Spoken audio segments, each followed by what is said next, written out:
Hello, everyone. This episode is going to be different. The reason is our country witnessed a tragic event last week.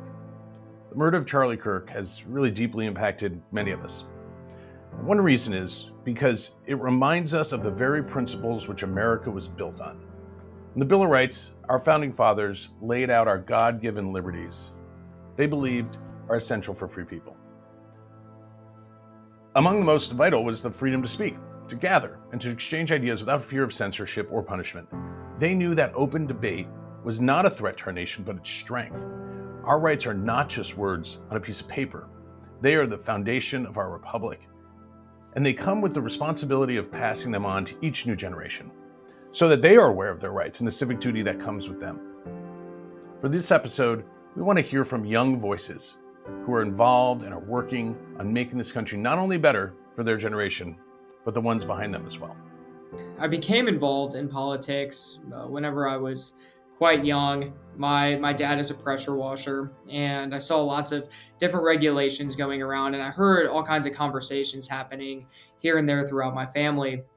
And over time, I started to find out that there is a way to fix this. Your voice matters. And after a while, I started seeing videos of certain leaders and commentators, and I thought to myself, wow, their voice is so bold. When I was in high school, I had to write a letter to my state representative about an issue important to me and didn't expect much to come of it, but I figured, you know what, I might as well just write a letter and see what happens. It started as a fight for my dad and became a fight for all first responders. And I was hoping that I would just be able to maybe inspire someone in a position of a lot more power and authority to pick up the problem and maybe do something about it. But I got the opportunity to really work with my state representative at the time on some legislation, and what started as a civics homework project later became a law and was signed into effect before I graduated high school. So through that experience, when I realized, wow, like a homeschooled high schooler with zero political background can get a law passed, like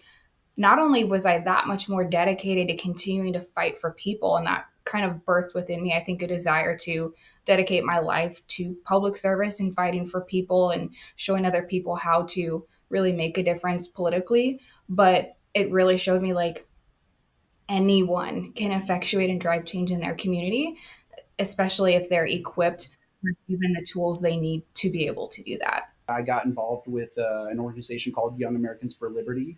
And I remember thinking to myself, I don't think I'm a Democrat. I don't think I'm a Republican. I don't think I'm even like this like large L libertarian per se. I just remember thinking to myself that, liberty, the idea of liberty and the concept that kind of created our constitutional government was where I was at. And Young Americans for Liberty did a really good job in really just pulling me into what they had going on and talking about those types of things. We had a good college club at that point, and then we actually got connected with the college Republicans at that time, especially as the presidential stuff was kicking up. They were also very aligned on those topics, and then TPUSA was actually up and coming at that time as well. And I got really connected with those guys that were building out the Iowa chapter back in 2015, 2016.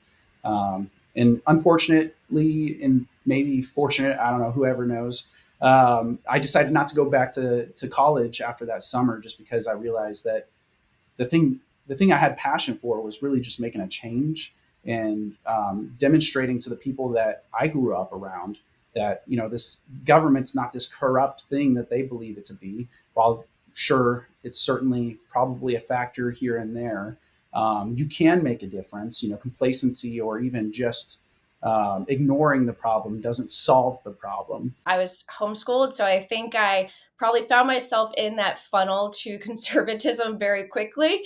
I grew up reading the founding principles and things like the Federalist Papers, and honestly, my first freshman year of college was such a shock to realize that not all professors, believe in the Constitution or want to, educate students on these founding principles that make our country so great.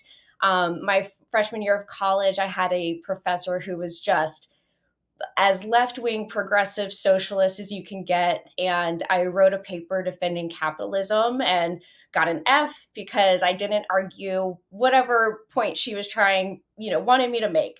And it was eye-opening for me, one, to see that I had to take a consequence by standing up for something that I believed in that affected my GPA and affected, my just even my experience at college. But it also lit a fire in me, and realizing that there were other young people in my classroom who felt the same way that I did, and maybe didn't feel like they could have a voice or stand up to these ideologies that have really infected our college campuses.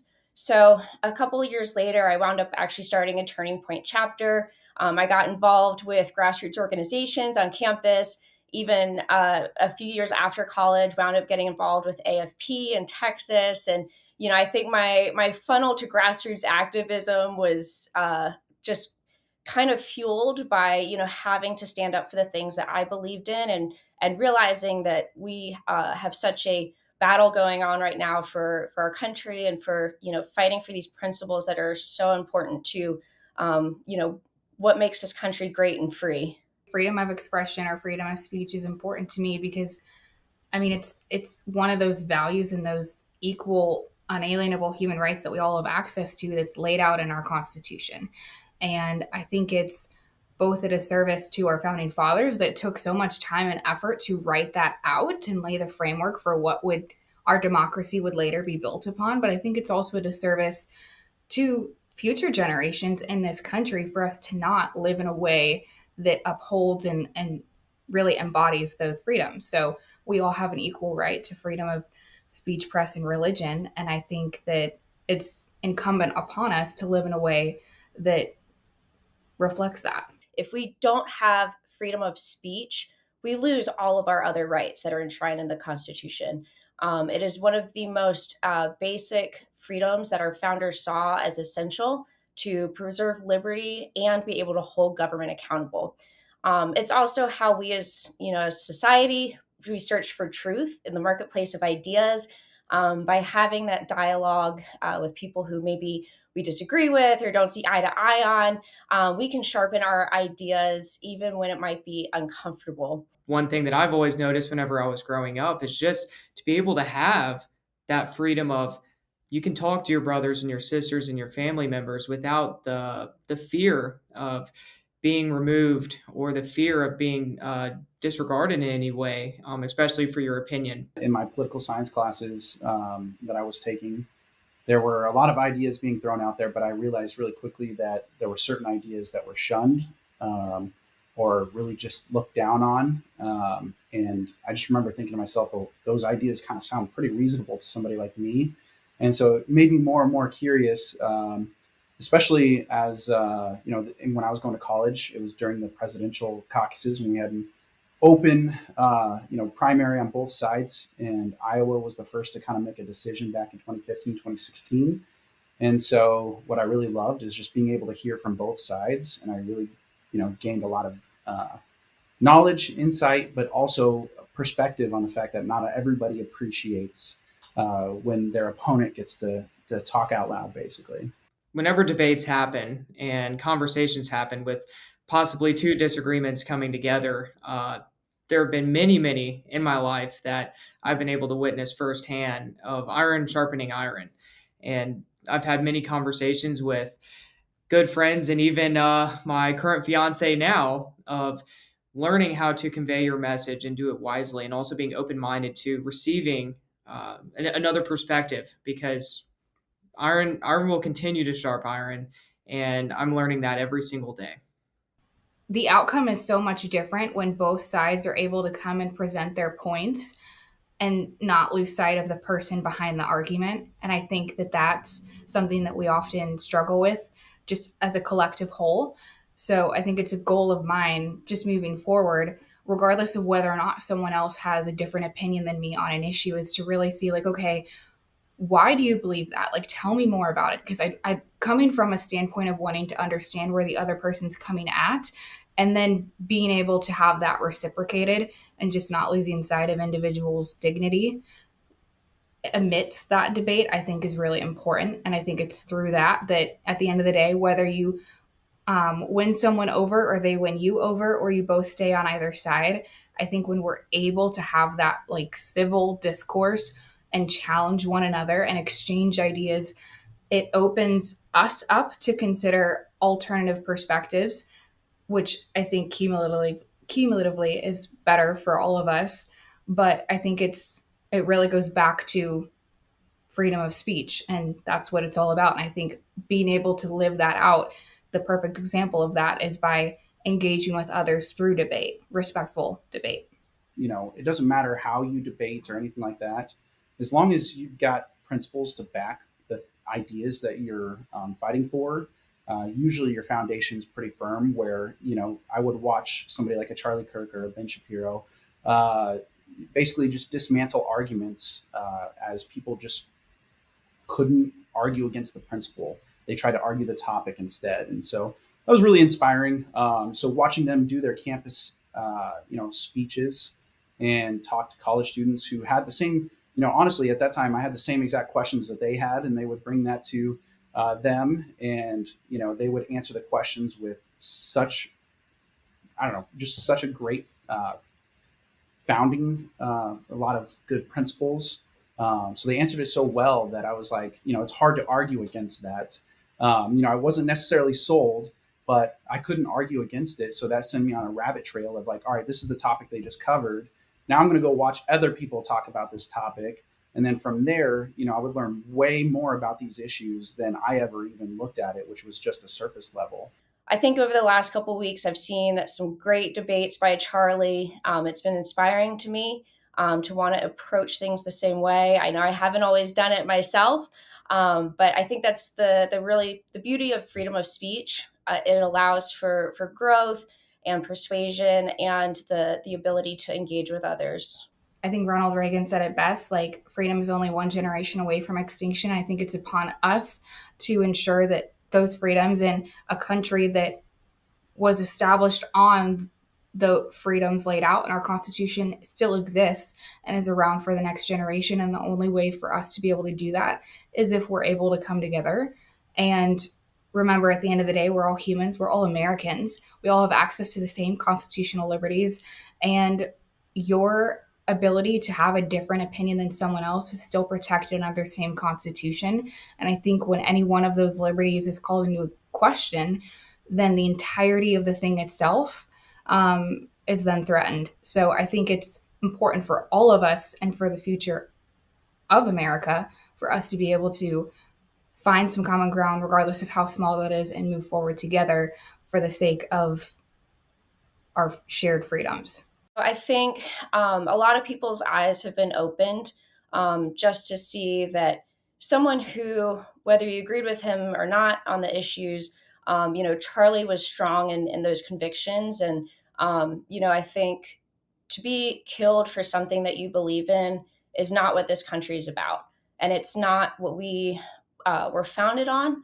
And if we lose the right to be able to have that free speech and dialogue, it leads to violence. And I've seen, especially on social media over the last few weeks, that people's eyes are being opened to realize, hey, like that guy kind of thought very similarly to the way that I did, or, maybe I have more moderate beliefs and I could be killed for those things too.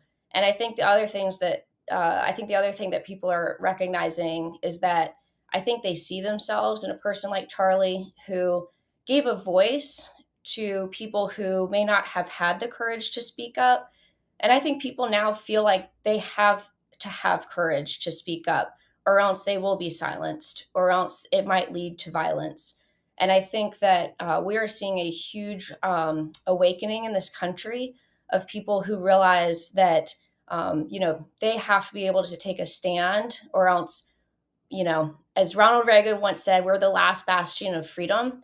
And if we lose that, there is no other America for us to go to.